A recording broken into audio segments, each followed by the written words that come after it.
It's really not about the best way to do it. It's about however you want to do it. Whatever's easier for you. I don't care. I don't have any like preference. There's no preference. It's soup.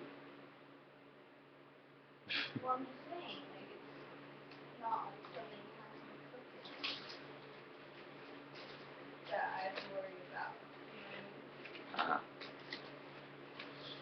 well, it's good to be home. As some of you might know, I was in jail for the last 6 months, and I had a lot of fun. Um, I needed a vacation, and that just hit the spot. Um, all my friends were there, so that was an added bonus. Mm, no women to distract you. You know, no alcohol to, at least no good alcohol, no good tasting alcohol. All the drugs tasted like butt. I don't know.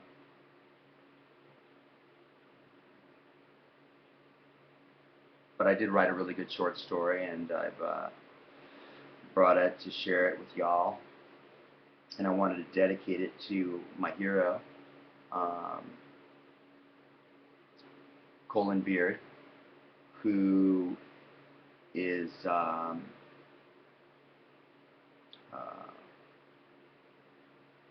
taking his 4 giant inches of manhood and feeding them to my ex-wife 1 centimeter at a time. And through the course of that,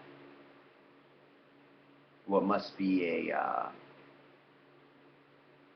heavenly 2 minutes, um, they're repopulating the planet, one homunculus at a time. And for those of you who don't know what homunculus is, um, go to Colin Beard's Facebook page and take a look. Just ask David Lynch. This short story is called The Tippler. And for those of you who don't know what a Tippler is, then apparently you haven't drank enough. So, and if you want to find out what a Tippler is, then you need to go drink more. This short story is called The Tippler.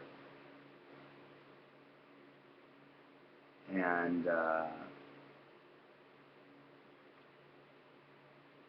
to say that it's based on personal experience would be an understatement, but I'm not going to say that it has anything really to do about me that much. Really. This is the Tippler for Colen Beard, my hero. I'm the Tippler, and if you want a good tip, here it is. Get up, grow up, and shut up. Because the majority of you can't admit that you may have just nuked your last TV dinner and its smithereens. What language will you grapple with to find clarity? What trench coat will you climb nude into and streak across that bustling boulevard of your mind, naked enough to know you are pure asshole and a total limp dick when it comes to admitting you were wrong about everything? You couldn't love a reflection of yourself if you were a Denver omelet in the hands of a hungover fraternity pledge. All poison Ivy League, all beard, no Viking. Life will never be the same now. Going from completely full, but with no hope of enjoying any of the wealth of being stuffed, to being systematically scrubbed clean of all hubris. Having the weight of the world lifted from one's entirety makes their sum total zero. What or who will I be without all of those things that orbited around me for so many years and experiences?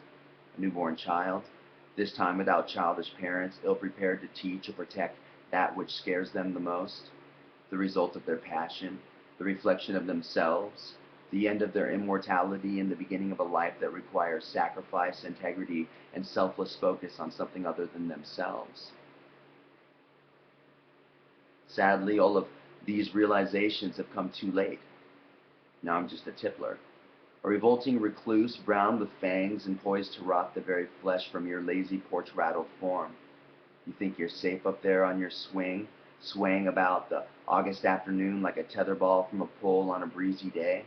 Not a child in sight, not a hand dare touch you, but I'll steal your six-pack when you nod off and help myself to your cigarettes. I will leave a post-it sticker attached to your forehead that reads, "I was here, now your beer is not." Your dog eyeballs me with suspicion and malevolence. We've had our disagreements. He's old, but I'm older. I spit a gigantic wad of beechnut tobacco onto the bridge of his nose. Growling, he retreats back into the shadows, cool, underneath the porch with the possum skulls and half-blown-away squirrel tails. Get Fido, you ain't no Cujo. I'm a professional.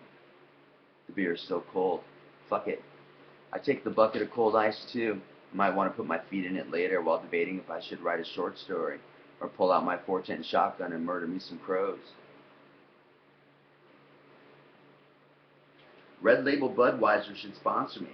I'm a devout fan, a patron saint of the hops and barley, a motherfucking bishop of yeast, the pope of malt, a visionary and a poet. I can count the goddamn right angles in a spider's web better than Pythagoras. Spiders are the only architects I respect. They maintain their projects until the location is either hopeless or they die. There's no hiring of cheap south of the border labor. There's no subcontracting, no one else's opinion, only victims and babies. Loyalty to self and form. There is only blood and lust. The morning and the night. The dew and the wind. I spent all day yesterday stabbing people with bananas. Then it rained. I danced drunk in the mud like a Tar Heel. I threw mud clots at cars until a group of football jocks in a red Honda Accord decided to play Schmear the Queer with my machismo. I fought like a bulimic ballerina for the role of Swan Princess, and I failed miserably. But they didn't get my last beer, and although the can of lukewarm Coors I had stashed in the side pocket of my soiled camouflaged army cargo pants now resembled a Rocky Mountain dildo, it hardly stayed my pop-top skill, my foam-blowing mustache, my chivalry for the drink. I'm a Tippler. I am big in my own mind. My mother told me so many times. She touched me downstairs, now I'm touched upstairs. Daddy's been in prison for smuggling parrots since I was 2. Life is for the birds. I've never flown south. I've never flown anywhere, but for the sake of an empty plastic bag, an empty plastic six-pack holder caught in an alley dust devil. Not that I sleep in alleys or at all for that matter. I won't trade booze for methamphetamines, but I will sell my body for either or. Behind stores is where I work, behind houses is where I bathe. My girlfriend is an old cigarette vending machine at Bowl of Justice, the bowling alley across the street from Fight for Food, the new health grocery store giant in town. What town? Blasted, Indiana. I wasn't born here, and yet I cannot leave nor just remember quite how I came to be here. It's rare that I'm free, or not in jail, rather. That's why I'm so happy, so motherfucking drunk, so racked by privation. Some may ask, just what happened? Where did it all go so wrong when it comes to me? Just what was the vicissitude? Joy. That sick precursor to sheer happiness. I'm celebrating. It's my birthday. Every day is my birthday since she took the kids away. Like that house Dorothy rode to Oz, I'm underneath, and that bitch stole my shoes, and now a bunch of fucking midgets are dancing and singing and laughing and playing and looking all googly-eyed at her, but I am dead as a doornail, half in and half out of misery. It's the kids I miss the most. The little people can have that bitch, and she can fucking have my magic shoes. She cuts a rug for shit anyway. But there is some shit I will not eat. However, I can kiss all kinds of ass. I used to be a marital counselor. Before that, I counseled orphans at the Spent Stork Orphanage in Battle Spread, Kentucky, probably where I was born, forceps breached. Although my mother claims that she found me in a cave, when I was 29, I poured honey all over that same cave and then crawled back in. Disgusted with myself, I repeated this process until I made another me, which was then flushed out the back of a cave just north of San Clemente. On a cold, cloudless night, we killed some god. We stole the common sense from ringside. The main event, incest versus Oedipusy. It was a tie, the tiebreaker insanity and the inevitability of hopelessness. It was fallacious to assume I could ever give anyone what they wanted, only what they deserved. Your trophy is knowing in all shades and directions of matter that you can't trust me with anything. I'm a motherfucker.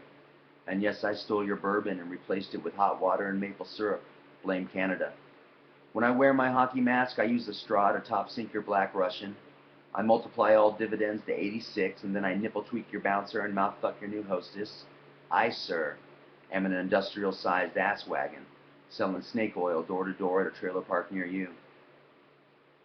I once made a sofa out of 156,002 spry-colored umbrellas found at the top of every $8 drink, sucked from tabletop to bar counter to cliché happy hour to Tupperware party from Elko to Lincoln. I fucked the fattest girl in the bar because you won't. Why? Well, she's guaranteed to have food and an interesting view of downtown, but you are too cool and sequestered to get my vision. My rarefied design is sheer chance. I'm like Jodie Foster and Nell, just a blowing in a wind. Big women, they love like an AIDS quilt. Sewed for years, stained in hours, made Matilda break me, let me pancake for pizza. I'm a legend, but you, sir, you are a humid night in Toledo, all masturbation, no master. It's not that I hate you, or that I'm jealous, I'm not.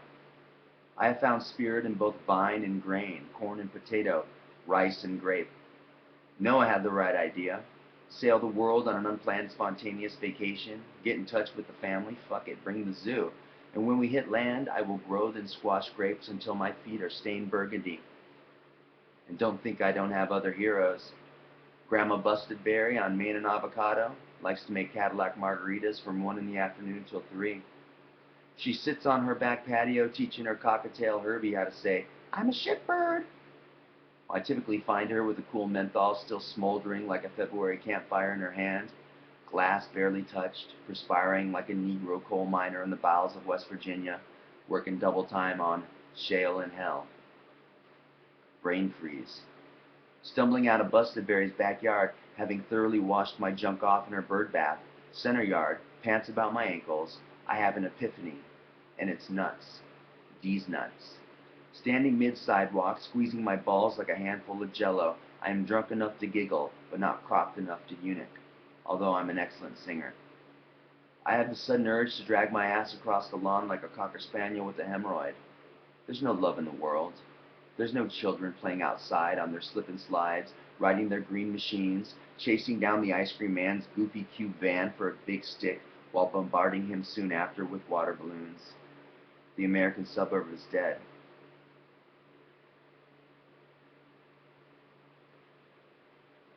The American suburb is beyond dead. It's beyond the afterlife. The sparkling red Schwinn scrambler with glitter gloss, banana seat, and 10-inch bar tassels is a mere memory. Now there's just a caravan of recyclers and their roped-together shopping carts and me. The lightning rod of Babylon, a spun cock for a weather vane, fading into an unbearably hot summer night of thunderstorms and supercells. I had a nightmare that 2 goons were throwing my daughter's barely living body back and forth between themselves while slowly backing away from one another. I couldn't stop them. I kept screaming and weeping hysterically. I woke up in a state of duress, sobbing, soaked. Reaching for the phone, I called my ex-wife and screamed at the top of my lungs, "Let me talk to my daughter. I've had a horrible nightmare, please." There was nothing but silence and distance, and a dial tone. I smashed the phone against my head until it was a puzzle. Restraining orders and new boyfriends, trips to court, it all seems like a fucking sick blur, a frog in the blender, a bunch of parking vouchers and Danish wrappers stuffed under the seat of my 24-year-old truck. She pulls to the left like a Special Olympics javelin thrower that caught sight of a Quiznos Philly cheesesteak sandwich in row 13 near a banner that says, "We love you, Jimmy, even if God don't." Poor fucking spaz. But what muscle. This is pathetic. I need a concert of fuck. A 9.6 earthquake with a tsunami dessert tray. The Ritz-Carlton Hotel in downtown Los Angeles looks just like a 100-story coffin. Every time I drive past it, I want to push it over and dry hump it into powder.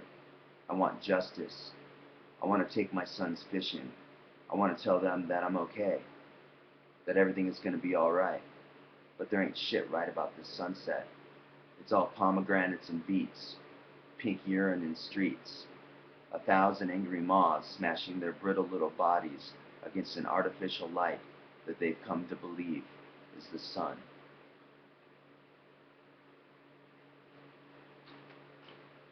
That was the Tippler. Hopefully I won't be going back to jail anytime soon, even if I write remarkable stories like that for my hero Colen and other fine Christians out there that love to not forgive and to beat non-believers into an inch of their life and then light their barely living bodies on fire with high-octane gasoline and a Zippo lighter. Colen, it's guys like you that become cops and typically beat minorities or mentally slow people to death or until they're even slower. And it's not that you're afraid of what you don't know, it's just that you're afraid of what you don't know. And since you don't read, you probably will never know. But hey, there is still Kung Fu at the YMCA, and you are the best goddamn Kung Fu teacher the YMCA has ever beheld.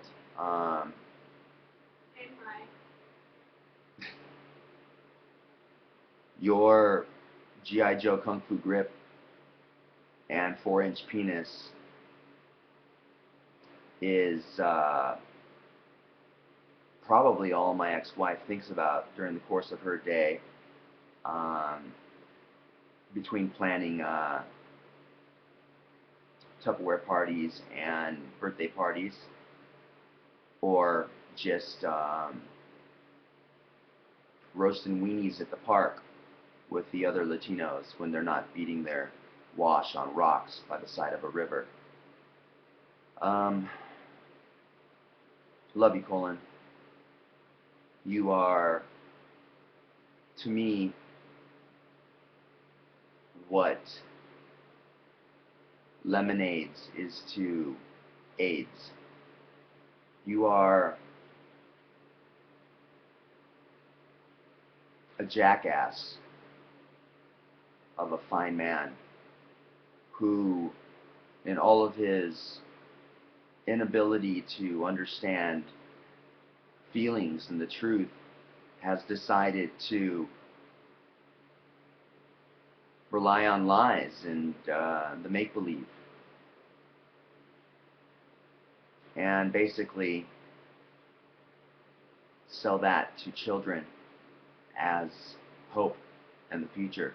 And it's men like you that make America what it is, a fine, outstanding country where no one can be themselves and have any privacy or a chance to enjoy life. And for that, we're thankful. Give yourself a pat on the back, Colen,